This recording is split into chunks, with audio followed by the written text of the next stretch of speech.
Welcome to the Misophonia podcast. This is season 3, episode 19. My name's Daniella, and I have Misophonia.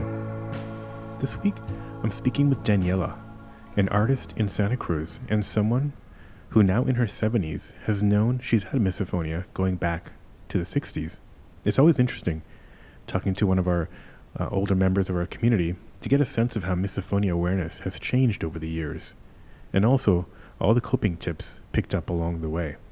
We talk about sounds that actually make her feel good, books that have helped, pklyvagal exercises, EMDR, a form of journaling she uses called morning pages, and many other self-care techniques. We even briefly contemplate the arrival of a misophonia vaccine. Lots of good stuff here, and hey, if you've been enjoying the show and you're in Apple Podcasts, please leave a review. You don't even have to write anything, just hit the stars. It helps us reach more people through their algorithm, and is a small way of doing your part to raise miso awareness. By the way, if you're on that hot new app, Clubhouse, please search for me, search Misophonia, and I should probably come up. Thinking of starting a room there. All right, now here's my conversation with Danielle. Danielle, welcome to the podcast. Thanks, Adil. I'm so happy to be here with you. Yeah, so and we connected, I guess, initially at the recent convention. Do you want to tell folks kind of around where you're located? I'm in Santa Cruz, California, and we're sort of central northern California. We're in that little chink where you see a little chink out of California. We're in that upper part of that. That's the Monterey Bay. Yeah. Oh, yeah. I lived in San Francisco for 15, 16 years. So took many road trips down the 101 to kind of hang out in that area. So yeah, it's a great part of the world. Yeah, So it's definitely paradise. yeah, yeah. I'm in a much colder climate now, and I often kind of think about those days by the ocean. Much better for the skin, and yeah. Anyways, I could go on and on, but yeah. But I guess how long have you been there in Santa Cruz area? I moved here in the late 70s, 1977, and it was a really sleepy little town. And Yeah. I grew up in LA, so this was like, oh my gosh, amazing, slower pace and beautiful and uh, yeah, cheap rent and Back then, yeah, kind of a fascinating time. LA had its own issues in the 70s, and oh, it was so yeah. weird in LA in the 70s where rich people were moving in and doing just insane architecture and I mean, not in a good way. Yeah, right. I was gonna say, I thought you were gonna say insane amounts of cocaine, but that's probably it. So it was all Oh yeah. happening. And I grew up in this family. Our family was in the movie biz, and my father Okay. had a prop house. So he rented all kinds of furniture and tchotchkes to movies, photography, all kinds of things. And I had just finished a graduate degree in fiber art and textile structures at UCLA. And I talked to the first woman set decorator I was kind of in quandary, should I stay in LA, should I move? And she said, if you have something you do that's other than this business, which is so corrupt, get out of here if you can. So I got out of there. Ah, Yeah, never regretted it. And it's fun to go back to LA now and visit my friends from junior high and stuff. And LA's become quite cool. Great architecture and recently it transportation, has. Yeah. great art. So it's fun to go back, but I don't think I would want to live there. Gotcha. Well, yeah, it'd be a lot of driving anyways, to get to a lot of Oh, the yeah. cool places. So I guess, yeah, so you, let's talk about maybe, I guess, miso wise. Were you feeling it back then, back when you were growing up in LA? I was, and I had, I guess, the proverbial dad, my lovely dad, chewed with his mouth open, and I think that's maybe where it started. And then my mom was a gum chewer, and I won't say anything more than that.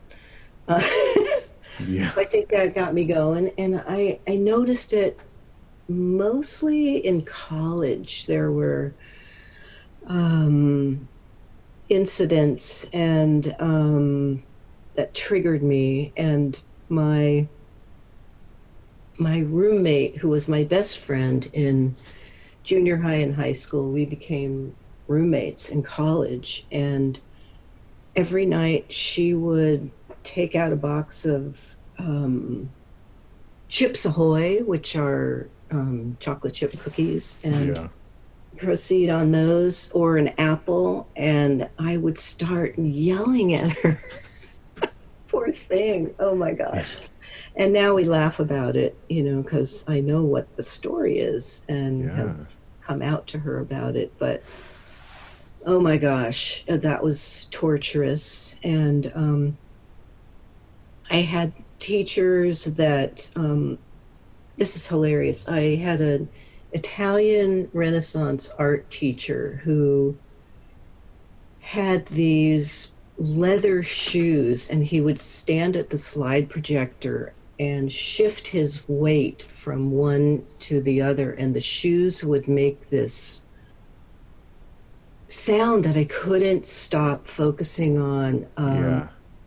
And I think I got a D in the class because I had no idea what was going on with the Italian art, but I was so focused on the sound of those leather shoes. I Yep. don't even know how you would say the sound, but they had me transfixed.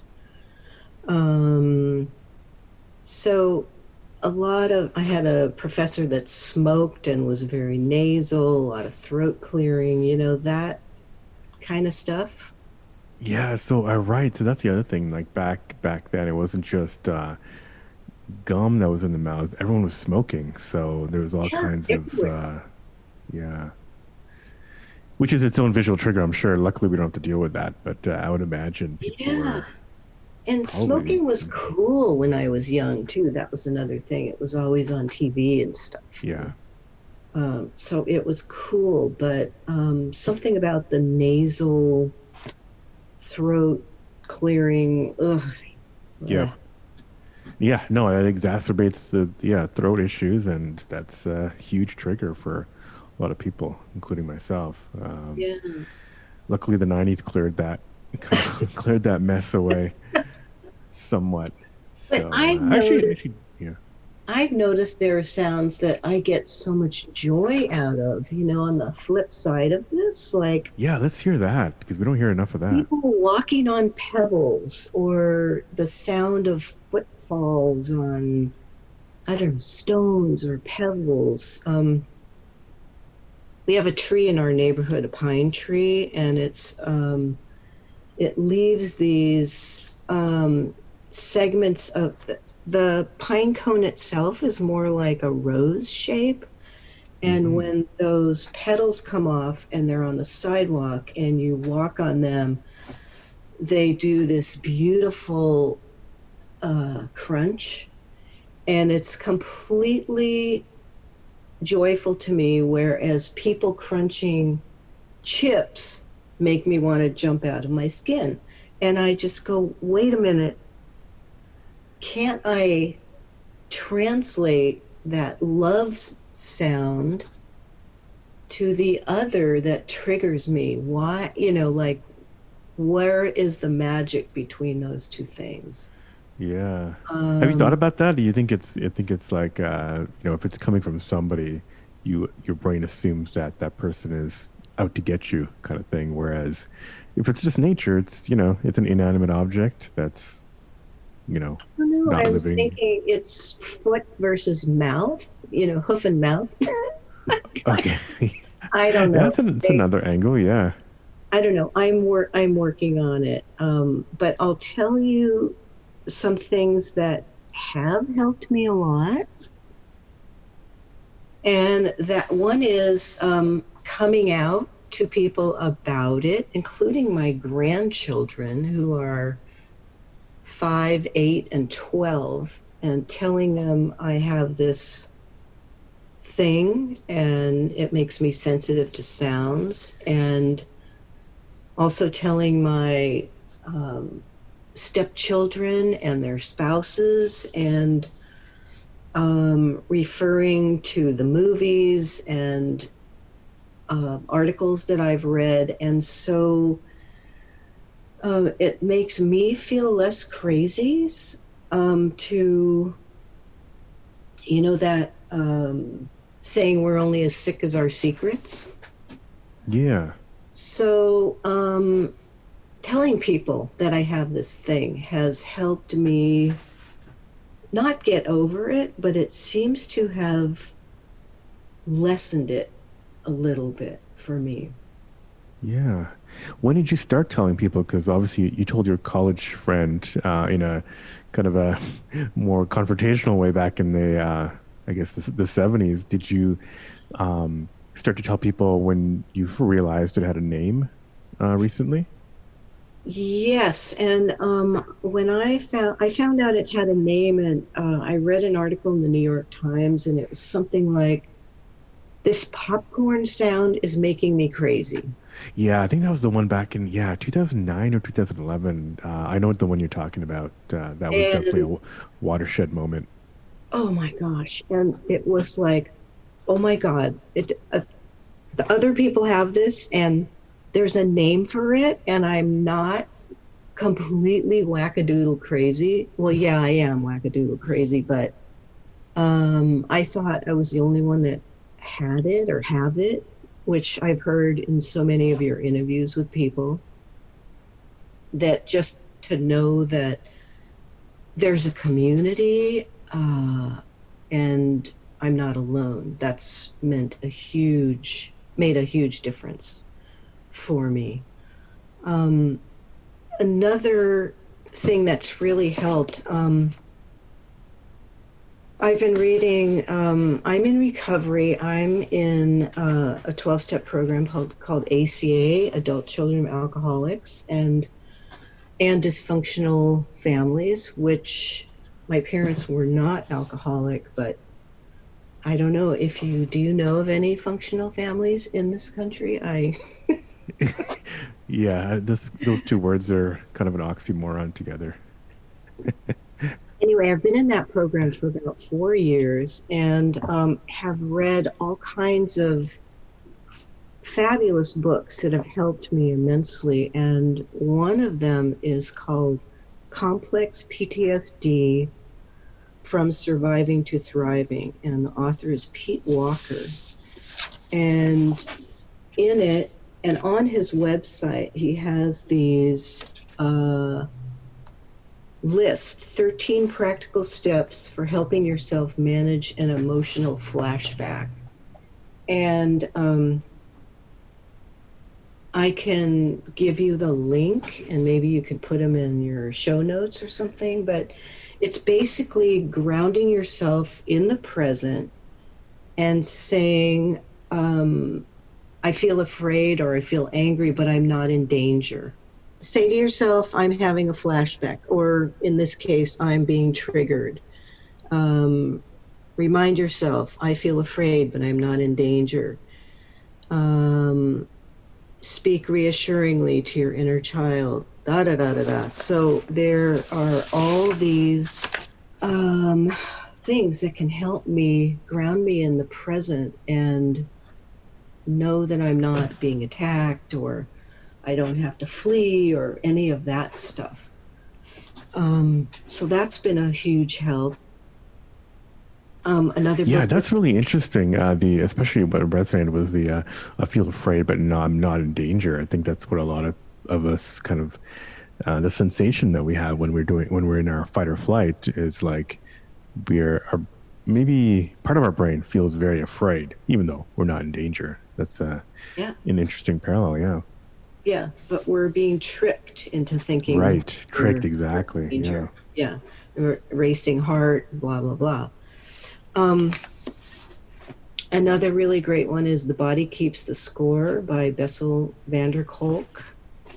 And I just finished a book group with the ACA, Healing the Shame That Binds You, which is an old classic by John Bradshaw, but super current for today. Yeah. So those have all been helpful. Um, I I think have a your microphone might be rustling a little bit. I'm not sure if do you have your AirPods on, or is it could just be let me try without and see if sure. maybe is that any better? I think so. Yeah, I don't hear any. There was just some like sound like paper rustling, or maybe Oh, just okay. against your clothes or something. Okay, so So let's sounds just great now. Yeah. do it this way. Um, I have a funny story. One of my dear friends that I've known since we're very young, I told her about my meso, and I called her one day and she didn't answer, and she called me right back and she said, I had a mouthful of nuts and I didn't want to screw up our friendship. That's kind So of it's funny. great because my friends know now and they're accommodating me, you know. Yeah. And I've had people, when I've told people about my meso, it's been really interesting in some cases where some people have gone, well, their partner will say, you've got that. You've got that. Yeah. Or the person will say, I have that. Oh my gosh, I'm sure I have that. And they didn't know it was a thing. Do you find in those cases do they actually have that, or is it there are a lot of people who have an annoyance sometimes, but they don't really have it, at least to the point where most misophones would would agree that they have it. Have you found a lot of like real quote unquote real sufferers out there? Oh yeah, definitely. I Yeah. mean, not a lot, Right, right, right. but a couple for sure. 100%. So that's been really interesting. Um, we were on a trip in Mexico a few years ago, and we had a guide who was a smoker and had a very the voice, I don't know, it was really really irritating to me. And what I did is I just took my phone and I put on my earphones and blasted music. But I mean, I wanted to jump out of the bus. It was so uh, triggering for me. And ironically, she was a historian and had such interesting information, Content, yeah. content, which Yeah. I really would have enjoyed, but I was just nuts, Yeah. completely nuts. Um, I find that if I amp up my self care, I'm a lot better off, that I'm not as triggered. So it takes a lot of, meditation, exercise. I've been doing the Marty Glenn polyvagal exercise and passed that on to a lot of friends. And I find that completely delicious and so relaxing. Yeah, do you want to talk about that? Because I've heard of polyvagal, but it's not something we've been able to discuss much on the podcast. Uh, So, at the convention, this was my first convention. I really loved the science part of it. And forgive me, I can't remember the name of the research doctor that spoke, but about the vagus nerve and polyvagal theory and how this is the longest nerve in our body. And it could have um, been Mike Menino. Was he one of the yes, keynote? Yeah. yes, yes. Um, and hearing about Dr. Stephen Porges, I'm not sure if I'm pronouncing that correctly. Um, I've also done the Dr. Tom, the muscle relaxation technique, the crunching, squeezing your muscles, tightening your Mm. muscles and letting go. And that's also been really, really helpful to me. Um, I've been thinking about the microbiome and maybe getting tested for that. Do you know anything about that? Not in relation to misophonia, I don't. I know that the microbiome in general obviously is being studied and used to for other therapies, but yeah, I don't know of any. Have you heard of any studies that kind of links those two? No, but I want to. I mean, that's sort of on my list of Mm-hmm. checking out and Yeah. interested in what diet would be really good for me to balance out my system. Yeah, I mean, a lot of things you mentioned, at a minimum, you know, make you healthier and reduce stress. And stress, we know, is a giant exacerbator for me. At least in my view, reducing stress helps you kind of roll into a trigger with a little bit more ability, capacity to recover. Yeah. Also, what's helped a lot for me is to have a routine, especially in our crazy times that we're living in with COVID. Um, I'm an artist and I just completed a year-long collage everyday project. And so I had this set day where I would come in the studio, put in my AirPods, listen to a little bit of news and then podcasts and work because my hands are going at it. I can listen uh, well, and I was just completely engrossed in this project. I finished it 106 days early. Mm. Some days I did 4 collages, and some days I did 6, and you know, it was just so engaging. And I sent that to you. I made a Yes. 6 different films about it, short videos, so that you can see the whole project like a book. Yeah. No, it's amazing, and I'll definitely be as this goes live, I'll be making them available Cool. or posting them. So that yeah, that's really interesting. Cool. But yeah, it's crazy. I have some triggers that are old, some that are new, some that are brand new. Um, Recently the dog has been doing a lot of grooming, so it's not only visual, but it's auditory. Yeah. And I love that dog to the moon, but ugh, yeah, I have to hide myself. Interestingly, because you probably had a dog for a while, that all of a sudden it Oh started to yeah, trigger. I wonder. 13 years. Yeah. Same dog for 13 years and it just started triggering you. Yeah. Yeah, interesting. So I don't know, maybe it's a COVID, uh, branch of COVID or Right. something. Yeah. But I have found a pair of earplugs that work for me really well for sleeping. Um, Max Pillow Soft Silicone Putty earplugs. Okay. Yeah. I think And I've heard of this Max brand before. yeah, they have them for kids and they have them for adults. And Mhm. sometimes I use them in conjunction with a pair of noise canceling headphones, and that takes everything away.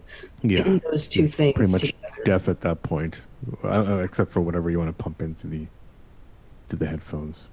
Yeah. That's a good combination. That's like a extra strength Tylenol or super strength. It's like the codeine of misophonia. Really Yeah, is. exactly. Exactly. So when do you get triggered? Are you well? You get your dog. Sounds like you got a beautiful life with an art studio.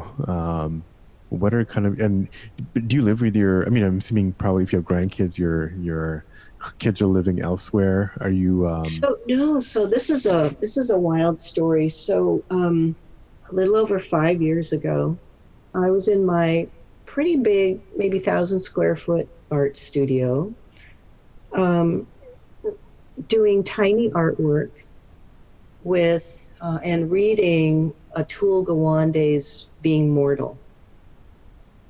And he talked about the all the generations living together, and he's a doctor. His father and maybe mother were doctors.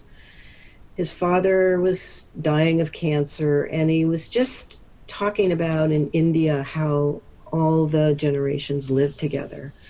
And my wife and I were living in this 2,400 square foot home, many rooms which we did not go into.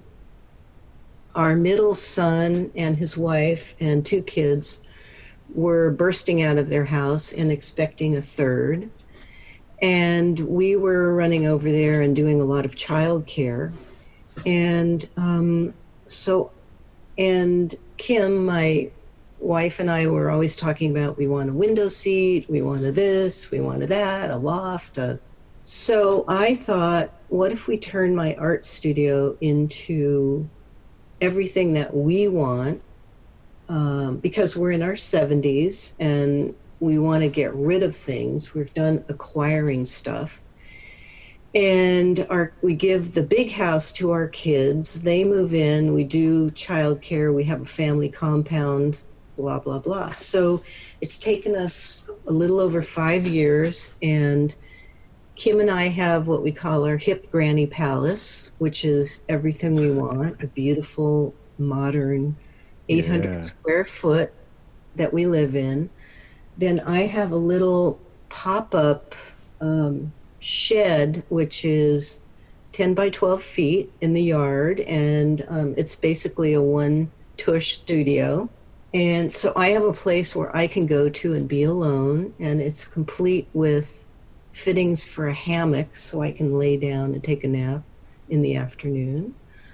And the kids, our middle son, wife, and three grandkids are in the front house. So we have this family compound, and it's really fantastic because we're all quarantining together, and we're helping with homeschooling, and it's pretty idyllic, I gotta say. Yeah, that sounds great. I mean, you got an art studio plus a shed, an escape shed, Yeah, she which, shed.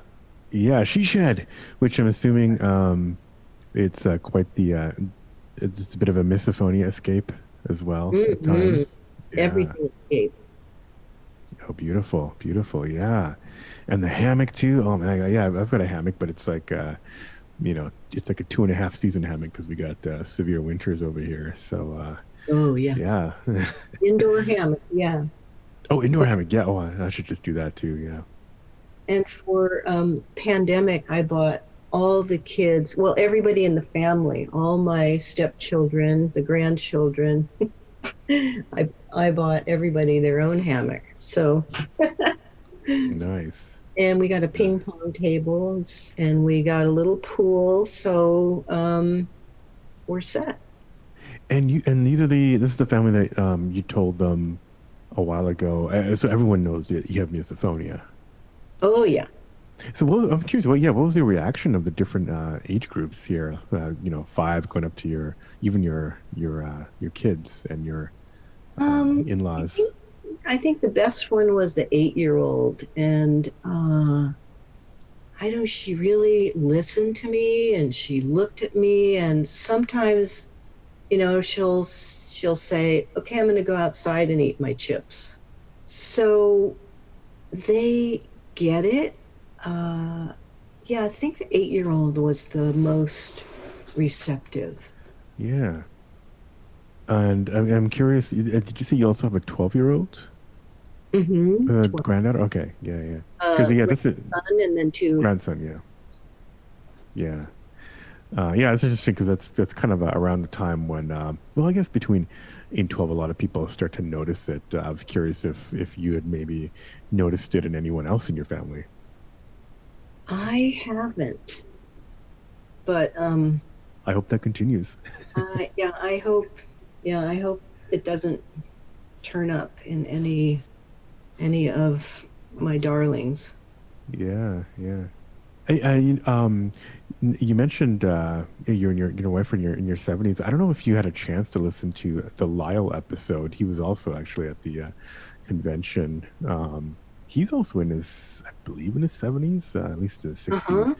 But he was on one of the first few episodes, and yeah, he also had some really interesting stories of just how there was no awareness back in the 60s Hmm. um, and I mean, I am curious, maybe like what you were telling us about some of the experiences with your junior high friend who went to college, but um, um, and I don't remember. Do we talk about? Let's talk about maybe your how you reacted with your parents at that early age. I used to yell at my mom to not chew gum Oh, right. Yes. Okay. Yeah. They in were both. French Yeah. because I was learning French.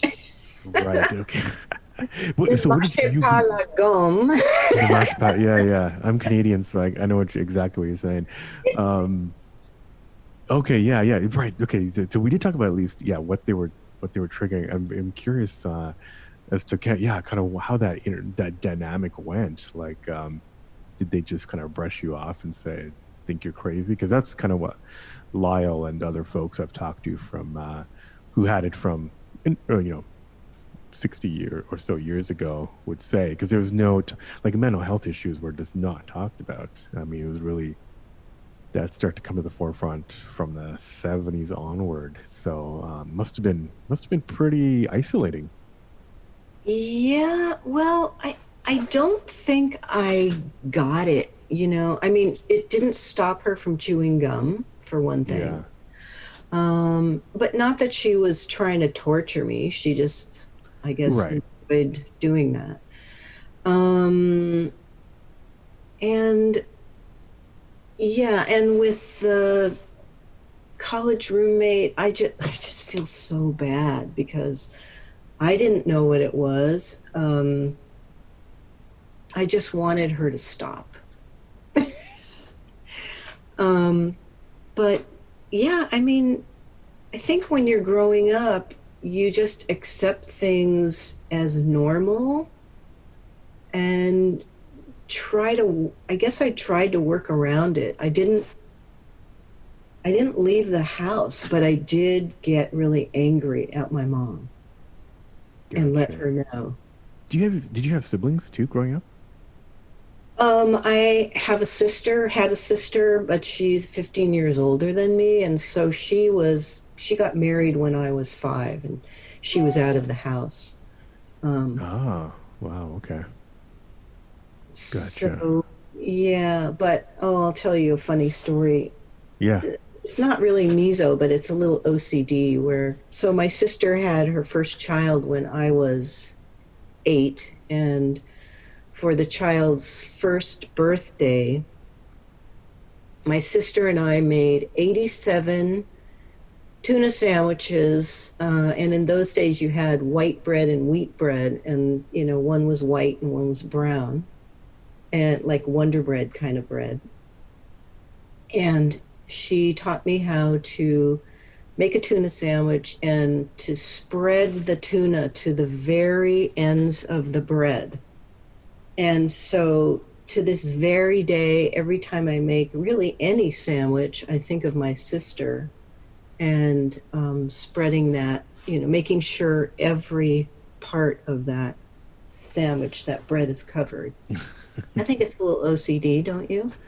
Well, yeah, and that's definitely not a unusual comorbid condition. A little bit of OCD and misophonia. It's not the first time I've heard that. kind of story. um, and I'm curious.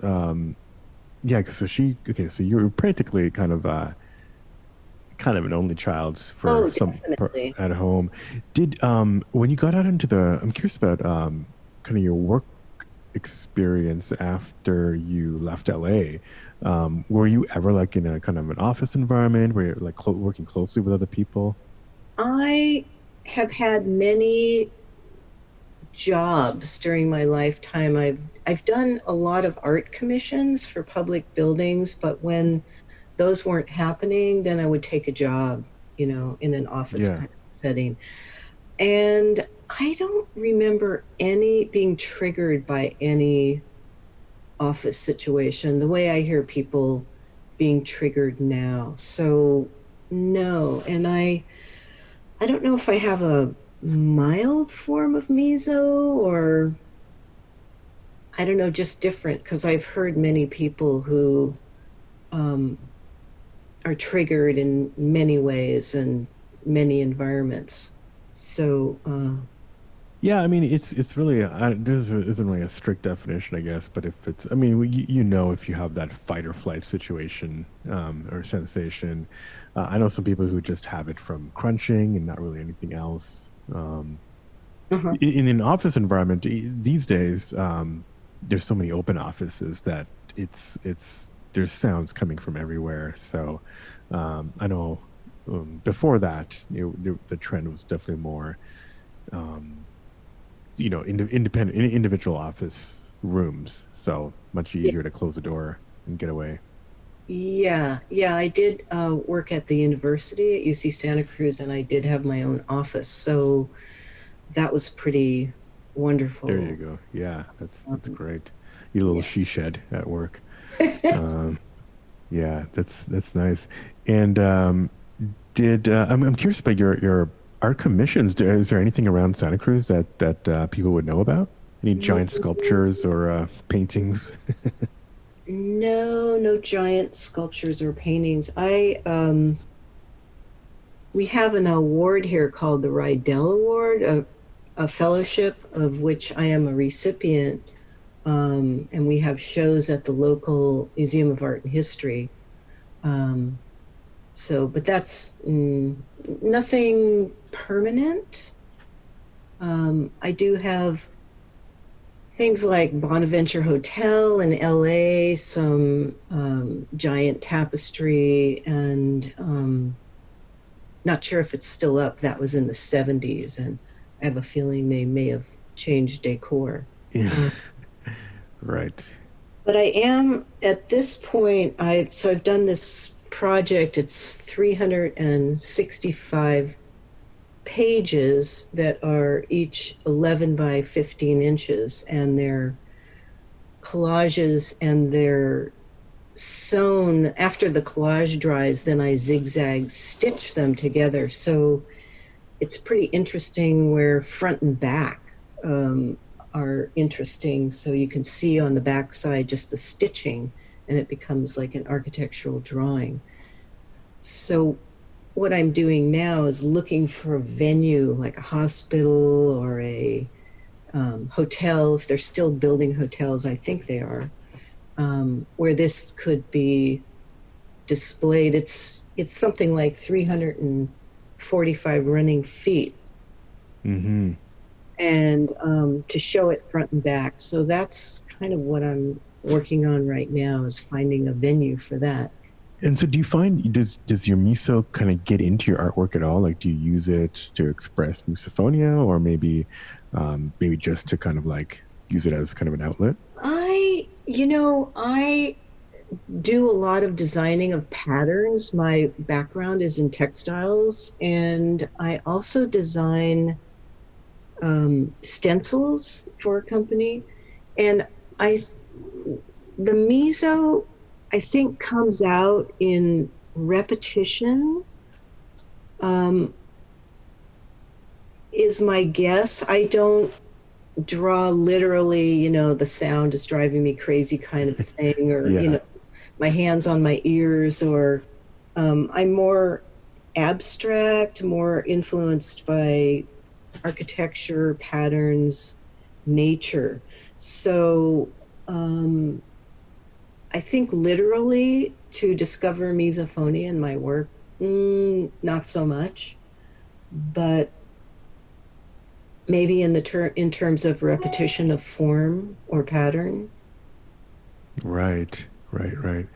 And do you find though, do you ever go to art, uh, to kind of recover from a trigger maybe, Um, or it's totally separate? maybe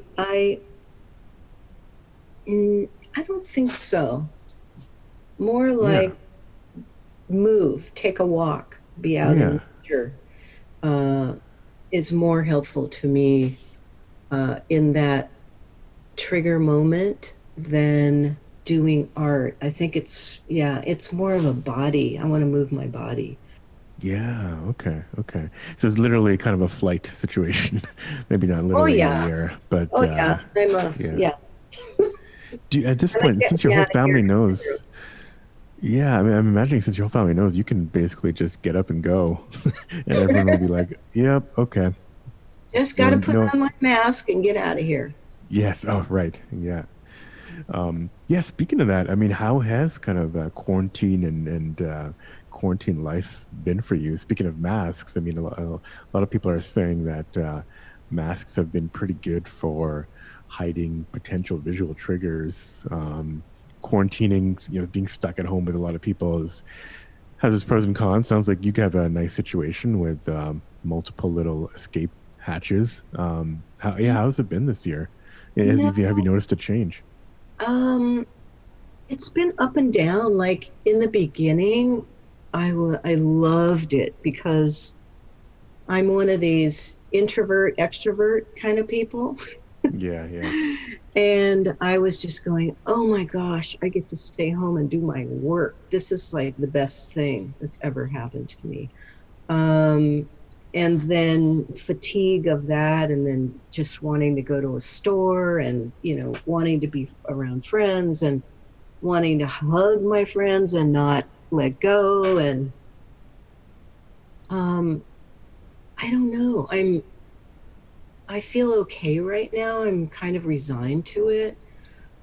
But last night we were walking the dog, and my wife said, "I just want to eat out more. We need that kind of pleasure. We've been eating our own food too much, and we just left and we went to a local place and got some ribs. We got a rack of ribs, and it was yeah, so yummy." yeah. Um, so yeah, it's been up and down. Initially, I was just overjoyed to be um, stuck at home with in the studio with my artwork. That was bliss for I know me. it felt it's kind of like a mandatory retreat, but yeah, but then not being able to be inspired, going out and kind of like being inspired by other things, can take away from that a little bit.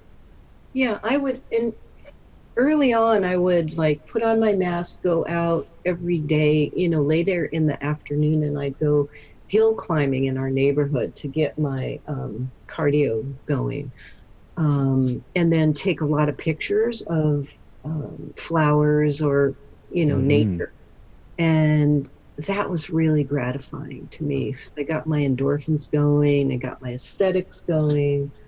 um, so yeah, moving really helps, and being in nature definitely. Yeah, gotcha.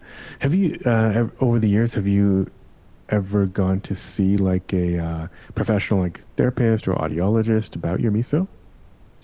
um, I have gone to a therapist for EMDR training, which has helped a lot. It's the eye movement, I forget what the EMDR stands for. I forget too, but there was one other guest. I think she's actually in high school who mentioned that. So yeah, you want to describe that again? Um, well, there's different ways of doing it, but you can do it with your eyes, where you look from left to right, and They give you these paddles that you hold in your hand, and it's like a little vibration.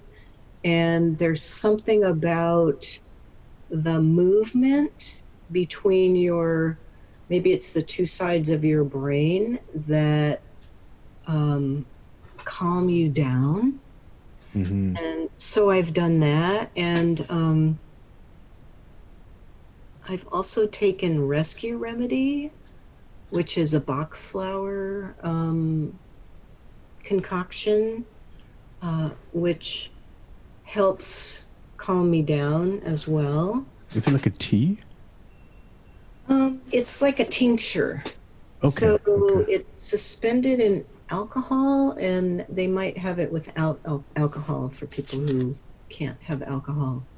Um, but it's BACH flower, and they have this thing called Rescue Remedy, which Hmm. um, helps in a lot of areas with fight or flight, or sleep, or stuff like that. Right.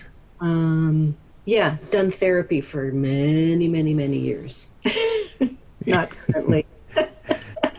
Not currently. Okay. Well, that's good. Not currently.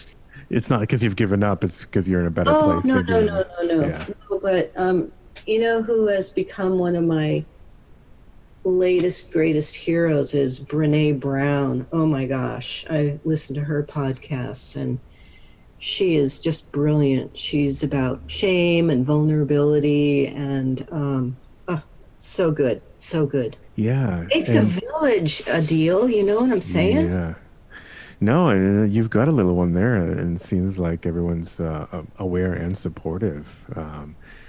It sounds like, yeah, you got into a pretty good place. Well, relatively, in your little compound in Santa Cruz. It's a nice little routine you've got going on there, which actually, yeah, you said earlier that routine kind of helps you.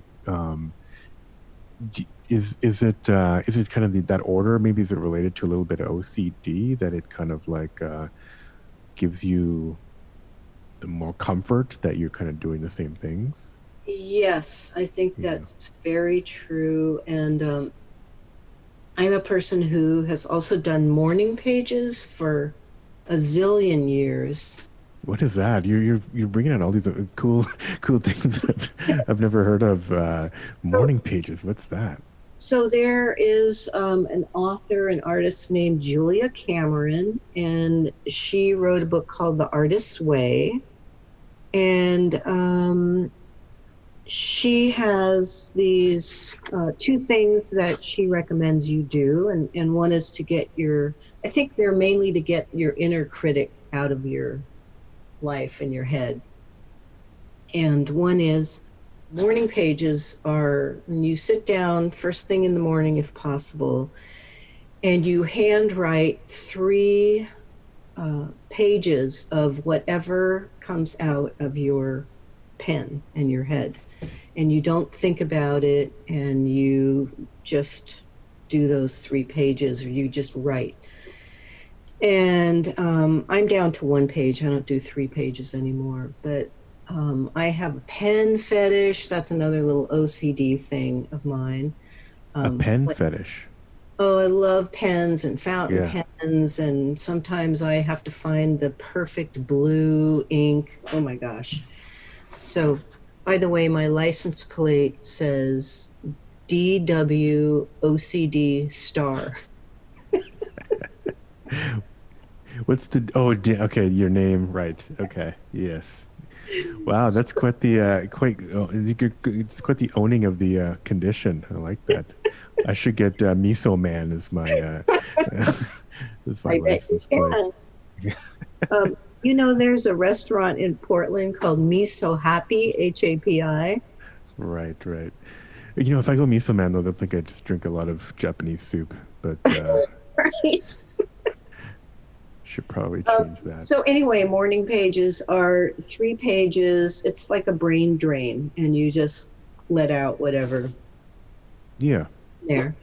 And it's a way to see what you're up against. Who's your inner critic, and what is she saying about you today?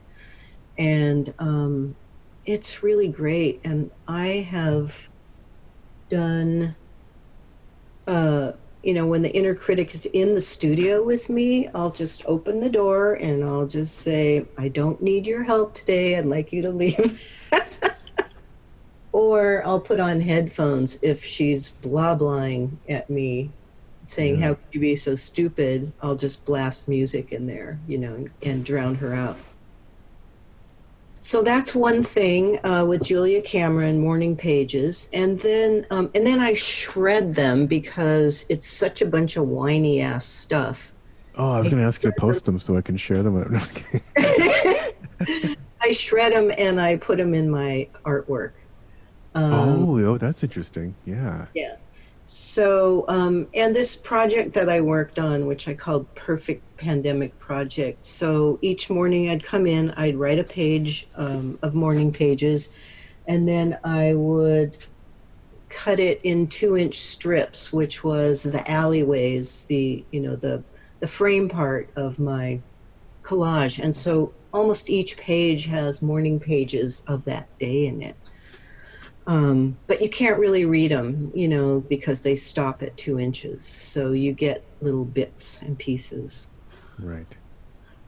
So she recommends that. And then she recommends that once a week, you take yourself on an artist date, which is, you don't ask anybody else to go, but you go somewhere by yourself and just discover things. Like you could go to Paper Vision, which is a great store downtown, and they have calendars and posters and kids things and little knickknacks. And you just go and you explore, and that kind of fills your creativity cup a little bit, Mm-hmm.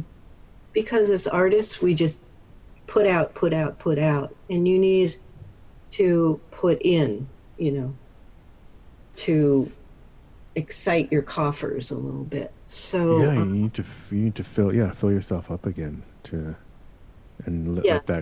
let that digest or whatever the right word is for that percolate. Yeah, so the artist's way, and then people do groups. She has suggestions for maybe 12 different weeks to do groups, and they're pretty good. They're pretty challenging, also. And one year, I went into one of the boxes that I kept all my morning pages in, and I saw repetition of stuff so much, and I thought, oh my God, if I drop dead and my kids or my wife or my grandkids read this stuff, they'll find out how truly boring I am. So I Mm. shred everything up and got rid of them. Yeah, that's really cool. Yeah, I mean, I've heard of journaling as a form of pretty common form of getting things out. Do you ever log maybe kind of miso triggers? Like, are you at that level where you're kind of like logging those in a written form, or Ooh, no, but what a great idea. yeah, That's a cool idea. I like that. cool. Well, we're running up to about an hour here. I mean, and I feel like maybe I'll have to you back on later in the year to. I'm sure you got a whole slew of interesting little ideas, art related stuff that you do to deal with miso, or just kind of like self care techniques. But is there anything you want to kind of say now to the audience or share that might help that in as we kind of wind down? Definitely go to the next convention. Definitely check out Marty Glenn, polyvagal exercise, and Dr. Tom's muscle relaxation technique. And yeah, try and step up your self care and see if that doesn't help your meso go down, go away. Yeah, yeah, Yeah, and I hope we find a cure. Wouldn't that yeah. be so excellent? Oh yeah, self care, reducing stress.